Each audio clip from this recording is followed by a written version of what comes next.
Halo, selamat bertemu baru semua yang hadir di mana saja, tuan-tuan dan puan-puan yang saya kasihi, dan juga saudara dan saudari seiman yang dikasihi. Ya, saya Pastor Mila Likup.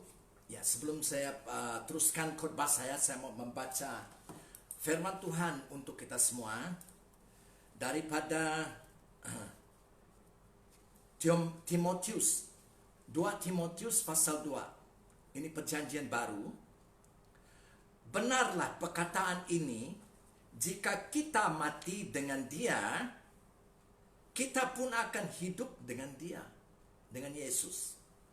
Jika kita bertekun, kita pun akan ikut memerintah dengan dia. Haleluya. Jika kita menyangkal dia, dia pun akan menyangkal kita. If we deny him, he also will deny us. Jika kita tidak setia, dia tetap setia karena dia tidak dapat menyangkal dirinya. Amen. Ini adalah gereja. Ya, gereja Tuhan.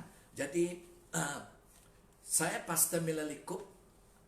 Hari ini saya mau sambung khotbah saya 1 minggu yang lalu.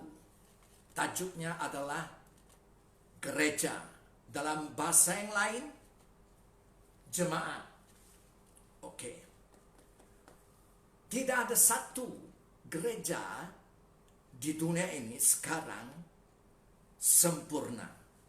Tetapi firman Tuhan mengatakan, sehari demi sehari kita disempurnakan oleh Roh Kudus dan firman Tuhan. Berartinya semua gereja di dunia sekarang terus harus belajar, diajar, dan juga mengajar sehingga Yesus datang. Yesus di dalam Yohanes pasal 14 ayat 3 perjanjian baru mengatakan dia akan membawa kita ke tempatnya. Ini adalah pengangkatan. Oke, tuan-tuan dan puan-puan, sebanyak 7 kali di dalam 7 surat ini kepada 7 gereja di Wahyu pasal 2 dan pasal 3 perjanjian baru, Yesus mengulangkan perkataan ini.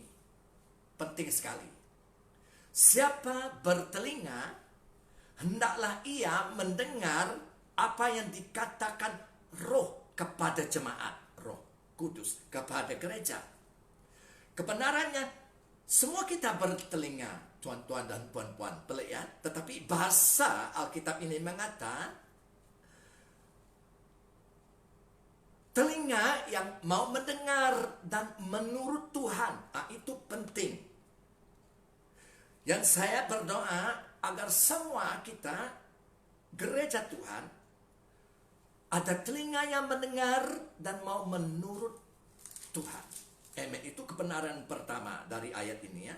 Dan Yesus pula mengatakan, hendaklah ia mendengar apa yang dikatakan Roh kepada jemaat. Kepada gereja lah. Kebenaran yang kedua berartinya ini adalah pergaulan kita, perhubungan dan ataupun persekutuan kita dengan Yesus yang hidup dan dengan satu sama yang lain sebagai tubuh Tuhan. Jadi ini sangat penting. Ini kehidupan gereja. Oke. Jadi hari ini saya mau menyambungkan khotbah saya tentang gereja dari minggu lalu. Kita telah mendengar 3 surat. Surat yang pertama daripada Yesus Kristus kepala gereja kepada gereja Efesus. Gereja Efesus adalah gereja yang sungguh aktif, rajin sekali untuk melayani Tuhan. Tetapi ada dosanya. Apa dosa mereka? Mereka telah kehilangan kasih semula. They have lost their first love for Jesus. Jadi kalau kita sekarang gerejanya di dunia ini telah kehilangan kasih semula kita pada kepala gereja, Yesus, bertobatlah. Lakukan semula apa yang kita lakukan pada mulanya bila kita percaya pada Yesus. Jadi gereja yang kedua, surat kedua dituju Yesus kepada gereja Smyrna. Gereja Smyrna adalah gereja yang dianiayai, tetapi taat setia kepada Tuhan dan menyenang hati Tuhan. Kita mau gereja menyenang hati Tuhan, kamu dan saya, saudara. Dan gereja yang ketiga, surat yang ketiga dituju Yesus kepada gereja Pergamus. Gereja Pergamus adalah gereja yang bertolak ansur dengan duniawi. Bertobatlah kata Tuhan. Jadi hari ini saya mau terus kongsikan 4 surat lagi yang ditulis Yesus kepada 4 gereja lagi. Oke. Gereja yang keempat, yaitu surat yang keempat ditulis Yesus kepada gereja Tiatira. Wahyu, perjanjian baru, Wahyu pasal 2 ayat 18 sehingga 29. Tulis yang mengambil nota ya. Gereja Tiatira ini adalah gereja yang makmur dan berada di dalam masyarakat, yaitu community yang juga makmur, tetapi banyak masalah. Dan Yesus mengatakan kepada gereja Tiatira ini, ayat 19, Wahyu pasal 2 ayat 19, aku tahu segala perbuatanmu. Haleluya. Dan sekarang Yesus di sorga juga mengatakan yang sama kepada gerejanya, yaitu kita di dunia ini, bahwa Yesus tahu apa yang gereja lakukan ataupun yang tidak dilakukan gereja. Dia tahu.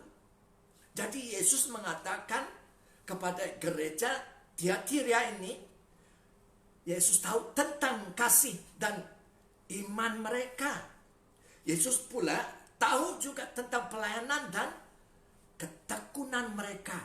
Dan pada surat keempat ini yang ditulis Yesus kepada gereja Tiatira, Yesus mengatakan pada masa surat ini ditulis, yaitu sekarang kamu, kata Yesus kepada mereka di Tiatira, kamu melakukan lebih daripada apa yang kamu laku dulu. Wah, ini hebat, ini baik, ini sungguh indah sekali di mata Tuhan.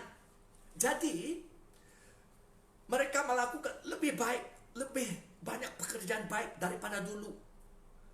Saudara, 7 kali Yesus mengatakan dalam surat ditulisnya ini kepada 7 gereja, aku tahu apa? Segala pekerjaanmu. Baik, kamu bekerja melayani Tuhan siang, malam, di mana tempat pun. Dia tahu. Jadi, kebenaran di sini bagi Tuhan, pada kita gereja yang sudah diselamatkannya, pekerjaan baik, yaitu pelayanan kita untuk Tuhan, yaitu perbuatan baik kita sebagai gereja di dunia ini sekarang sangat penting. Amen. Kenapa? Hasil keselamatan kita, yaitu kita telah selamat dari dosa. Hasil keselamatan itu adalah perbuatan baik. Amen. Begitu. Penting sekali. Dan hasil kepercayaan kita kepada Yesus adalah keselamatan. Ya, dan hasil keselamatan kita sebagai gereja adalah buahnya perbuatan baik. Penting sangat ini. Berartinya setelah kita selamat dari dosa dan nama kita sekarang di surga, buahnya perbuatan baik. Good work. Tuhan mau gereja melakukan perbuatan baik. Jadi firman Tuhan mengatakan, ya, kita belum percaya kita adalah orang berdosa. Sebenarnya firman Tuhan mengatakan dalam Roma pasal 3 ayat 23, semua manusia di seluruh dunia ini berdosa dan kehilangan kemuliaan Allah. Ya begitu. Dan dalam dosa dulu pun kita ada banyak perbuatan baik. Betul? Betul. Dan campur aduk dengan perbuatan jahat. Tetapi kita belum selamat.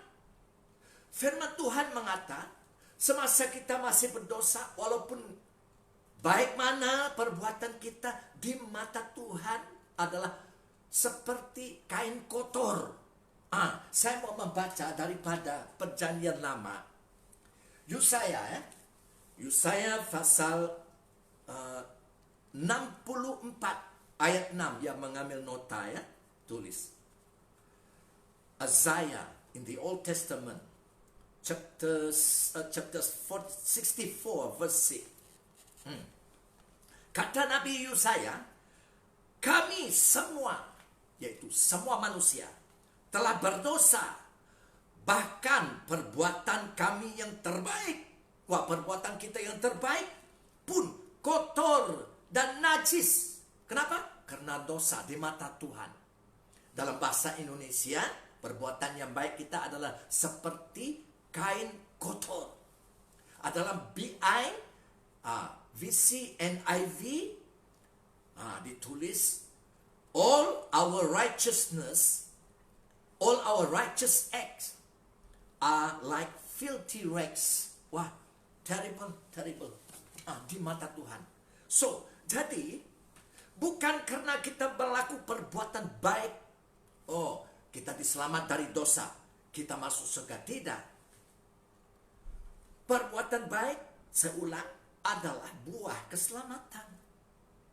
Keselamatan adalah buah apa? Buah percaya iman kita pada Yesus. Kita diselamat dari dosa dan nama kita ditulis di surga saat kita percaya. Karena firman Tuhan mengatakan kita diselamat oleh karena kasih karunia dan iman kita pada Yesus. Mari kita melihat firman Tuhan itu di dalam Perjanjian Baru, Efesus pasal 2 ayat 8 dan 9. Saya baca ya. Sebab karena kasih karunia kamu diselamatkan oleh iman. Itu bukan hasil usahamu, tetapi pemberian Allah. Berartinya kasih karunia adalah Yesus Kristus. Kasih Allah kepada kita yang tidak seharusnya dikasihi. Tetapi Allah mengasihi kita. Di dalam siapa? Yesus Kristus. Karena kasih karunia kita diselamatkan oleh iman. Kepercayaan kita pada siapa?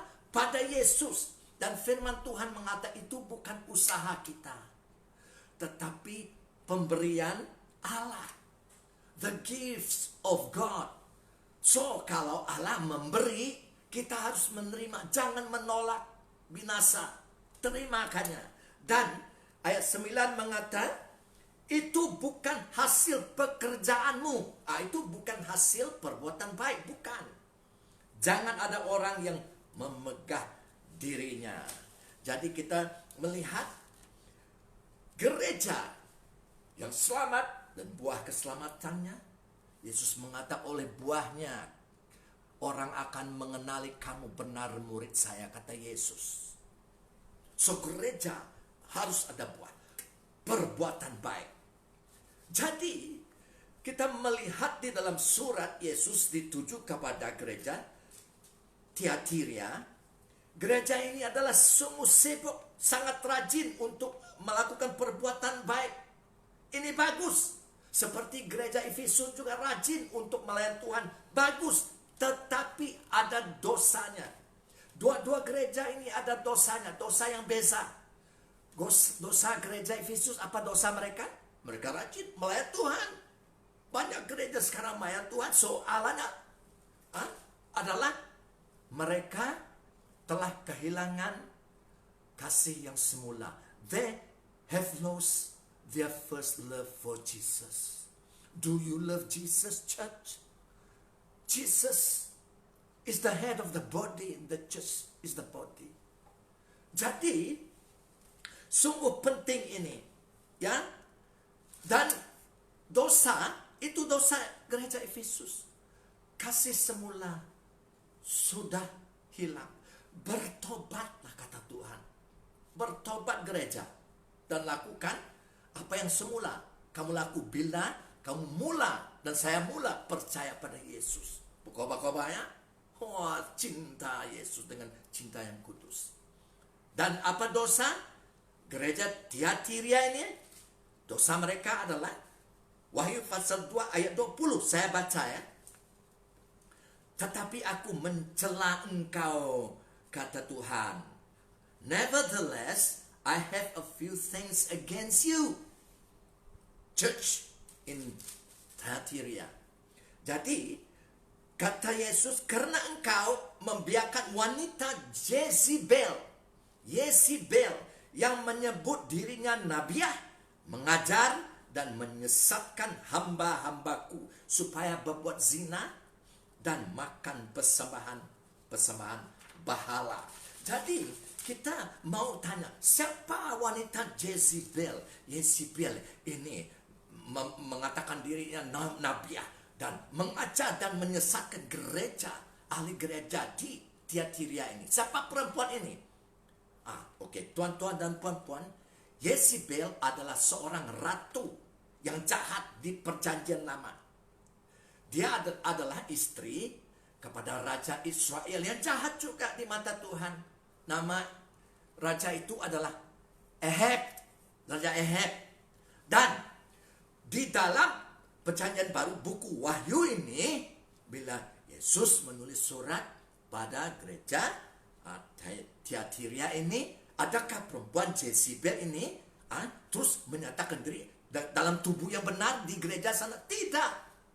Bila Yesus di dalam buku Wahyu ini mengatakan kamu membiarkan perempuan itu Jezebel yang mengatakan dia nabiah, berartinya Yesus mengatakan dengan simbolik. Jezebel adalah di dalam buku Wahyu ini simbol yang menggambarkan hidup yang tidak bermoral, yang menggoda umat Tuhan untuk melakukan zina dan menyembah bahala. So Yesus mengatakan kepada gereja Tiatira itu, campak dia keluar gerejaku. Siapa? Campak Jezebel. Siapa Jezebel? Campak ajaran palsu. Itu dia, ajaran palsu. Jadi Yesus sangat ambil peduli tentang gerejanya supaya mengajar kebenaran. Jangan sekali-kali campur aduk tradisi dan yang palsu, ajaran yang pelik-pelik yang tidak ada di dalam Alkitab ke dalam gereja. Kalau ada sekarang, campaknya keluar ajaran palsu itu. Ya, jadi kita melihat Yesus juga komen karena ada di antara ahli-ahli gereja Tiatira itu adalah benar-benar ikut Tuhan. Dia mengatakan ada mereka yang taat pada Yesus dan Yesus mau mereka taat sampai dia datang. Berartinya Yesus mengatakan taat sialah sampai hari pengangkatan. Itu bila Yesus datang. Bila-bila masa dari sekarang yang boleh berlaku. Jadi mereka ini di dalam gereja itu yang lain banyaknya terlibat di dalam apa yang dikatakan ayat 24 itu selok belok iblis, selok belok ajaran, selok belok setan. Jadi kita melihat setan mula masuk ke dalam gereja ini. Sepertinya juga hari ini di merata dunia banyak ajaran palsu yang bukan dari Tuhan sudah campur aduk masuk ke dalam gereja. Campakkan dia keluar. Haleluya. Harus kalau gereja macam ini kita perlu buat suatu perubahan yang serius, benar serius. Yes. So kita sekarang mau melihat gereja surat yang kedua yang ditulis Yesus kepada gereja Sardis. Wahyu pasal 3 ayat 1 sehingga 6. Baca, saya tidak mau membaca. Ada Alkitab. tolong merujuk, baca nanti supaya lebih melihat kebenaran Tuhan dan lebih indah ya. Jadi maafkan saya. Jadi gereja Sardis ini, surat kepada Sardis ini, gereja Sardis adalah gereja yang tidak memiliki kuasa. It's a powerless church. Sebenarnya Yesus mengatakan gereja Sardis ini kamu hampir mati. Mati apa? Mati fisikal bukan. Mati rohaninya. Dahsyat. Dan ayat 2 pula Yesus mengatakan kepada mereka, tidak satu pun dari pekerjaanmu aku dapati sempurna di hadapan Allahku. Berarti mereka ada pelayan Tuhan. Tetapi jangan tidak. Semua pelayan-pelayan yang dilakukan gereja Sardis ini di mata Allahku, kata Tuhan, tidak senonoh. Itu perkataan kita di sini. Tidak sempurna, tidak senonoh. Jadi, tuan-tuan dan puan-puan, gereja Sardis ini adalah gereja yang melakukan tugas-tugas keagamaan. Gereja yang tanpa kuasa Tuhan, tanpa kuasa Injil, tanpa message Kristus. Kenapa? Karena mereka tidak memberitakan Injil di gereja itu. Sedih kan? Ya. Semua yang mereka lakukan adalah hanya tentang keagamaan.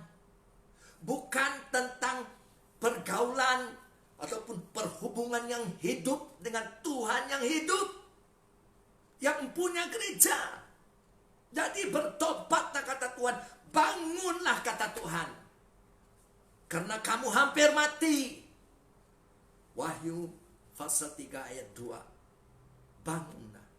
Jadi saudara, di dalam sejarah, kota Sardis ini adalah sebuah kota yang lama, kota purba. Dan pada satu ketika, kota Sardis ini adalah ibu kota di seluruh kawasan itu. Tetapi lama-kelamaan, kota Sardis ini menjadi kota yang tua dan hampir mati. Dan sedihnya, seperti kota Sardis, gereja di Sardis ini juga kelihatan hampir mati. Kena jangkit duniawi. Bagaimana ini boleh berlaku? Jadi, bertobatlah, bangunlah kata Tuhan Yesus. Karena kata Tuhan, ayat 3b. Ada 3e, ada 3b ya. Ayat 2 itu dibagi kita 2 ya. A, B ya. Oke. Yesus mengatakan, aku akan datang kalau kamu tidak bertobat. Aku akan datang seperti pencuri. Seperti Yesus bukan pencuri. Seperti pencuri, oke? Mau datang ke rumah kita mencuri barang. Adakah dia memberitahu kamu dahulu? Tidak. Dia akan datang pada masanya kamu dan saya tidak berjaga-jaga.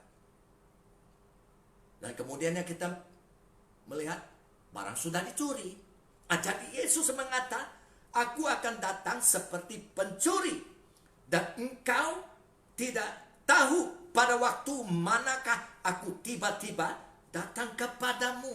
Yesus mengatakan kepada gereja Sardis ini tentang pengangkatan, hari pengangkatan yang boleh berlaku bila-bila masa dari sekarang. Ini adalah tentang hari pengangkatan. Jadi kita harus bersiap sedia, kamu dan saya.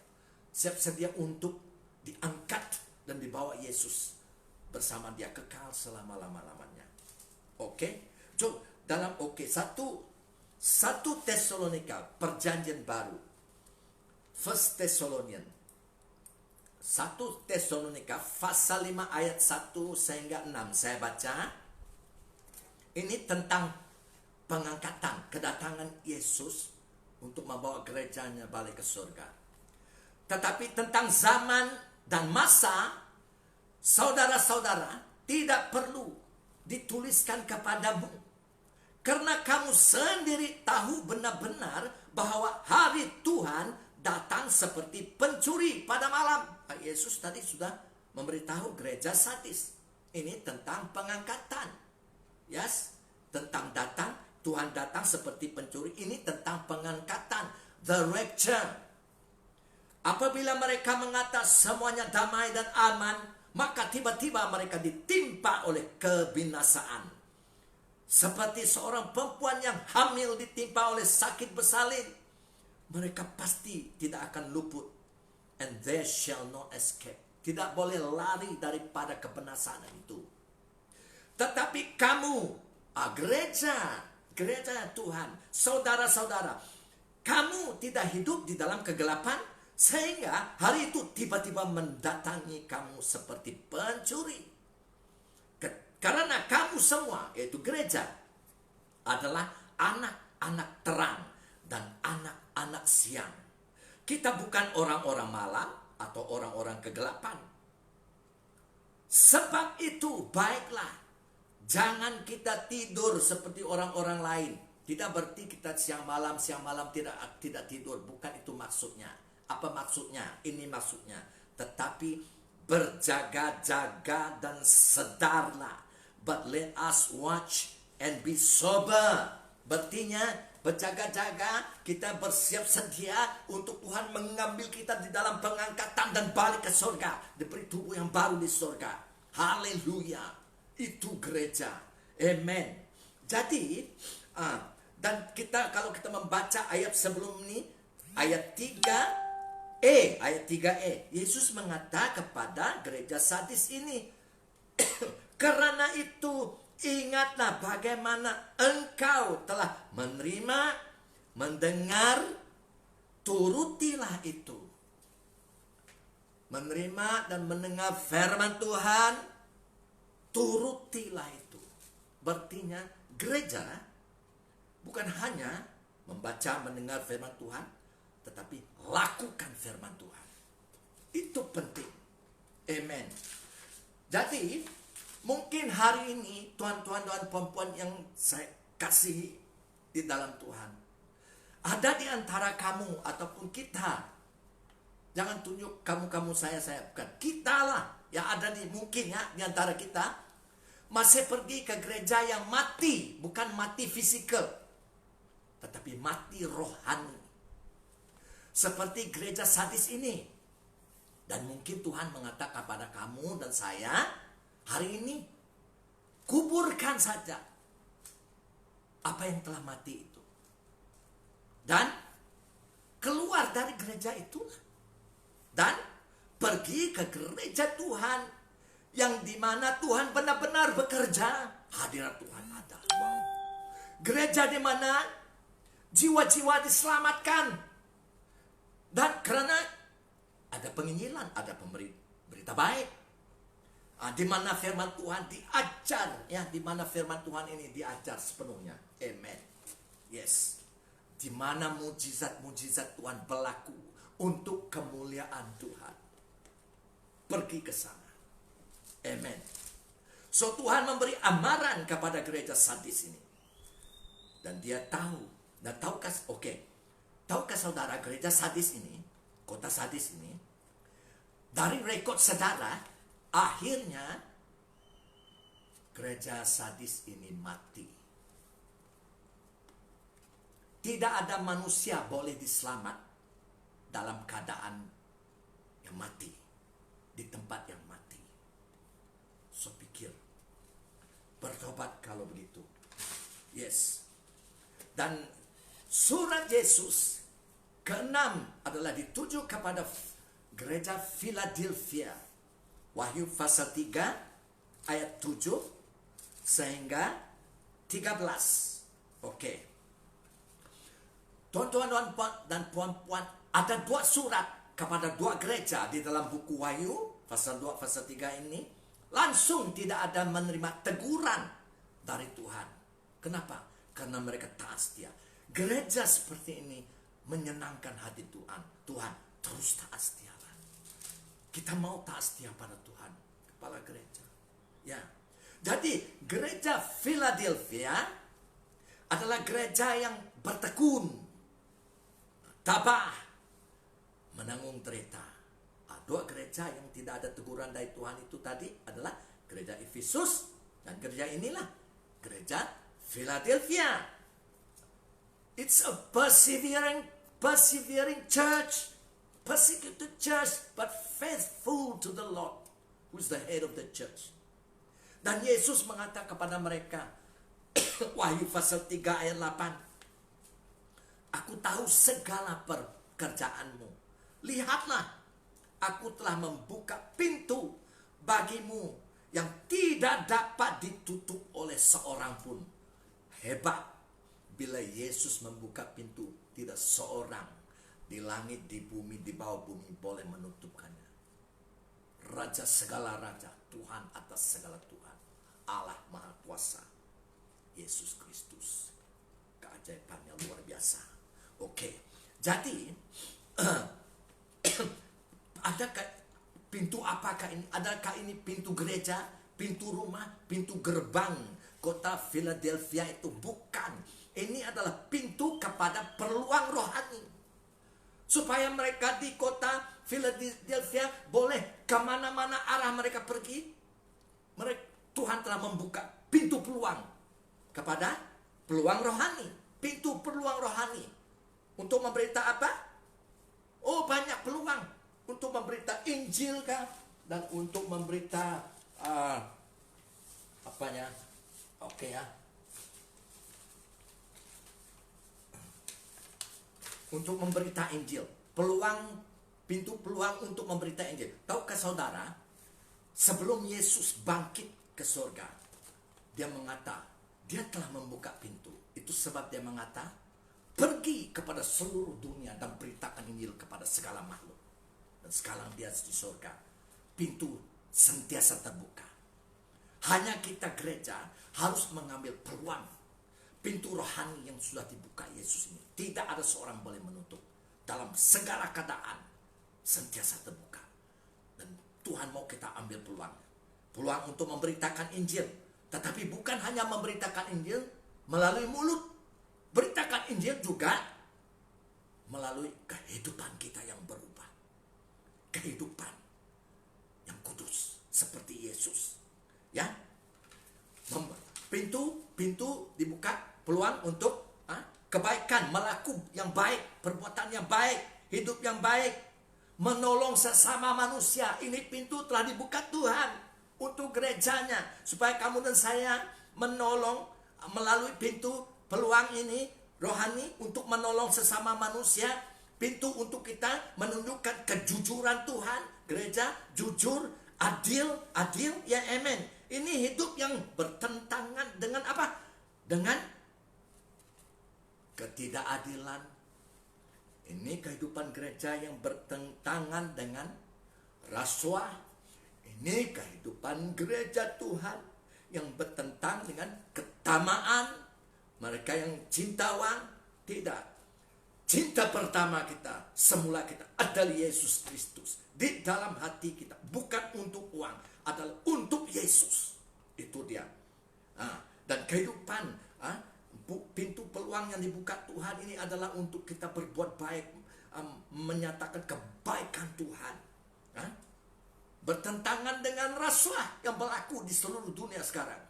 Ya, semua kejahatan ini semua bertentangan. Semuanya pintu yang dibuka untuk kita gereja membawa kebaikan Tuhan kepada dunia yang gelap. Sinarkan, bukan hanya katakan, sinarkan di dalam dan melalui hidup kita. Lakukannya, amin. Jadi itu adalah surat yang kelima tadi, ya. Oke. So surat yang keenam, ya. Ya. Oke. Surat yang kelima. Dan sekarang kita datang kepada surat yang keenam. Ya, sudah pun saya kongsikan, yaitu tentang gereja Philadelphia, ya. Jadi Tuhan buka peluang, pintu peluang. Jadi mungkin ada gereja sekarang mengatakan, tetapi gereja kami terlalu kecil, ahli gereja kami tidak banyak, dan kami tidak memiliki banyak tenaga. Dengar apa Yesus kata kepada gereja Philadelphia ini dalam Wahyu pasal 3 ayat 8b. Kata Tuhan, aku tahu bahwa kekuatanmu tidak seberapa. Apa? Mereka ini tidak seberapa dalam kekuatan. Berartinya lemahlah mungkin. Namun engkau menuruti firmanku. Penting. Tuhan selalu, bukan Tuhan melihat kekuatanmu. Tuhan melihat dalam apakah saja keadaan kamu dan saya. Dia melihat adakah Tuhan kuat di dalam kamu dan saya. Tuhan melihat apa yang ada padamu. Yang kecil yang ada padamu itu pakaikan, gunakannya. Dan Tuhan akan bekerja melalui apa yang sedikit ada pada kita gerejanya. Supaya kita melakukan perbuatan yang hebat dan besar bagi kemuliaan Tuhan. Ini Tuhan. Jadi penting untuk kita menuruti, melakui firman Tuhan. Amin. Yes. Ini untuk gereja sekarang. Dan sekarang kita mau melihat kepada surat yang terakhir. Yang ditulis Yesus kepada gereja Laodikia. Surat yang ke-7 ya. Wahyu pasal 3 ayat 14 sampai 22. Gereja Laodikia ini adalah gereja yang tidak dingin dan tidak panas. Neither cold nor hot. They are lukewarm. Gereja ini adalah gereja yang suam-suam kuku. Dan Yesus mengatakan kepada mereka, aku akan memuntahkan kamu dari mulutku. Wah, itu ayat yang dahsyat yang keluar dari Tuhan. Tetapi Tuhan mengatakan yang benar supaya kita bertobat. Jadi,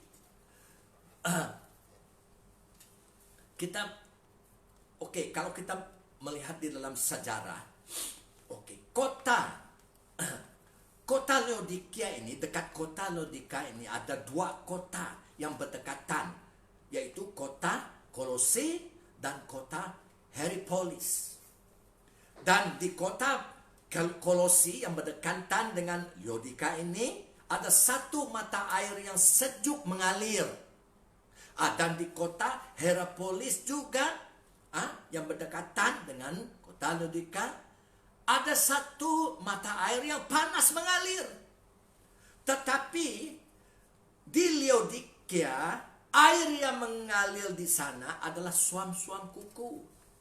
Jadi Yesus menggunakan gambaran perkataan ini, air suam-suam kuku ini, yang berada di Laodikia, untuk menggambarkan keadaan gereja Laodikia ini.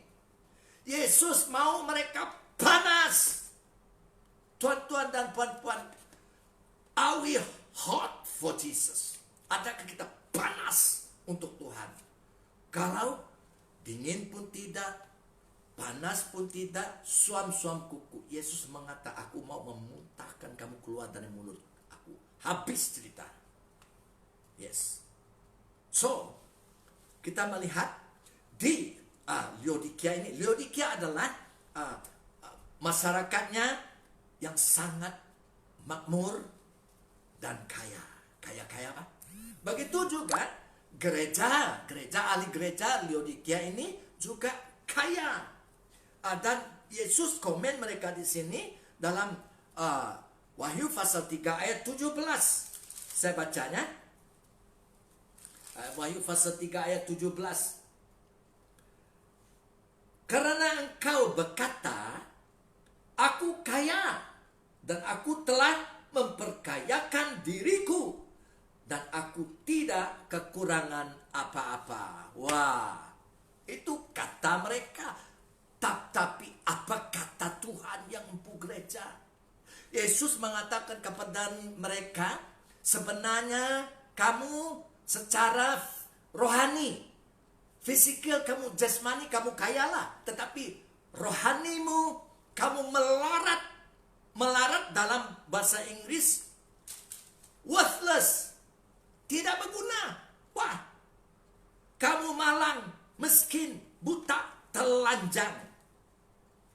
Dahsyat bahasanya. Ya.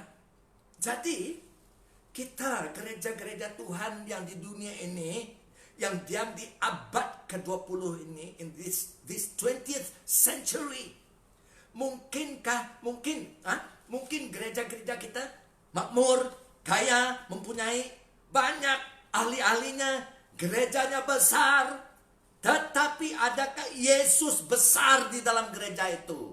Atau sudah makin menjadi kecil? Ramainya, ahlinya makin ramai, tetapi Yesus menjadi kecil. Dan akhirnya Yesus tidak ada lagi di dalam gereja itu. Sudah dikeluarkan mereka. Ini sangat sedih sekali. Jadi ini berlaku mungkin sekarang banyak gereja begini. So, Yesus mengatakan kepada mereka bertobat. Kalau begitu, dalam ayat 19, Yesus kata kepada gereja Laodikianya, barang siapa ku kasihi, ia ku tegur dan ku hajar. Sebab itu relakanlah hatimu dan bertobat. Bertobat, ubah pikiran dan ubah kehidupan. Yes, laku apa yang Tuhan sebagai kepala gereja mau kita lakukan. Dan ayat 20, Yesus mengatakan kepada mereka, lihat, aku berdiri di muka pintu dan mengetuk. Jikalau ada orang yang mendengar suaraku dan membukakan pintu, aku akan masuk mendapatkannya. Dan aku makan bersama-sama dengan dia, dan dia bersama-sama dengan aku. Jadi Yesus mengetuk pintu gereja. Ini pelik ya. Mereka, gereja di Laodikia ini, mereka telah meninggalkan Tuhan yang empunya gereja di luar gereja. Terus kan? Berartinya di luar kehidupan mereka. Tidak ada lagi di hati mereka. Jadi apa yang Yesus ketuk sekarang?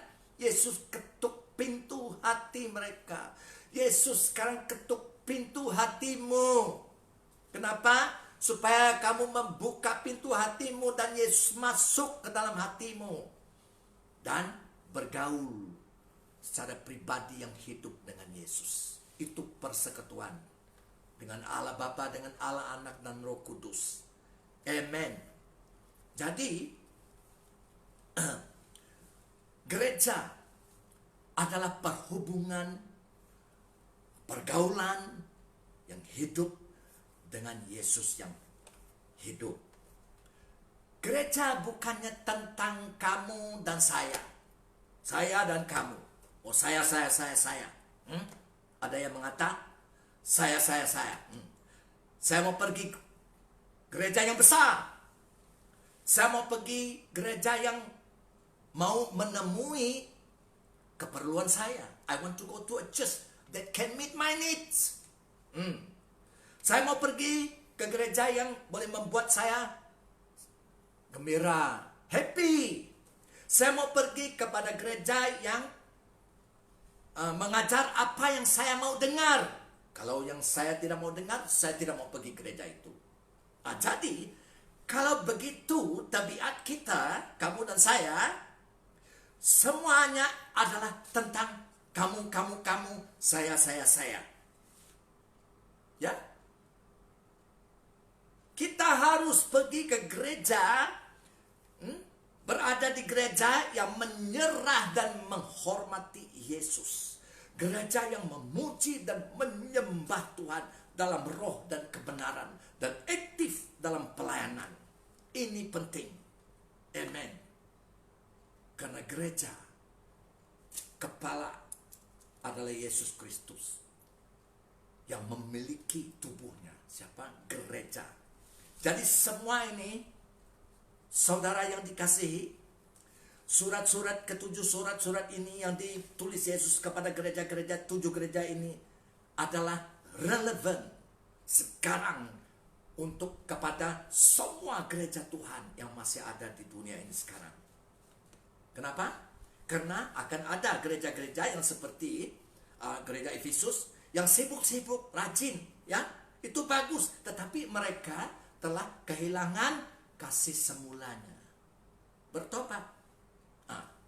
Ada juga gereja yang dianiaya dan dianiaya, being persecuted. There are churches around the world now being persecuted. Tetapi taat setia kepada Tuhan, menyenang hati Tuhan, terus taat setia pada Tuhan.